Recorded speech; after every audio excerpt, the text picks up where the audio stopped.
આ મોરબી મહાનગરપાલિકા સંચાલિત નંદીઘરની તસવીર જુઓ। અહીંયા આ રીતે જે ખૂંટ છે એ મરેલા પડ્યા છે અને આના શરીર એટલા બધા ફૂલી ગયેલા છે કે આ જોતાં કોઈ એવો કારસો લાગે છે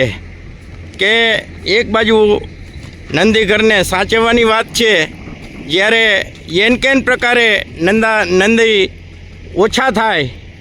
એના માટેની પણ કાંઈ આમાં કોઈ સુખ દેખાય છે, નહીંતર આ સ્થિતિ હોય નહીં, આ રીતના શરીર ફૂલેલા ન હોય। આવી રીતને બીજા પણ ડેડ બોડી પડેલા છે અને જે રીતે અહીંયા આ તંત્રની જે લાપરવાહી દેખાય છે એ આપણને સ્પષ્ટ દેખાય છે અને આ રીતે નંદીના મૃત્યુથી ગૌપ્રેમીઓની આઘાત અનુભવે છે અને લાગણીને ઠેસ પહોંચે છે। જ્યારે એક બાજુ સરકાર ગૌ અને ગૌવંશને સાચવવાની કાયદો બનાવેલો છે, ત્યારે આ એક તંત્ર દ્વારા જ પણ જે રીતે આ નંદીઓને સાચવવામાં લાપરવાહી વર્તાય છે તે રીતે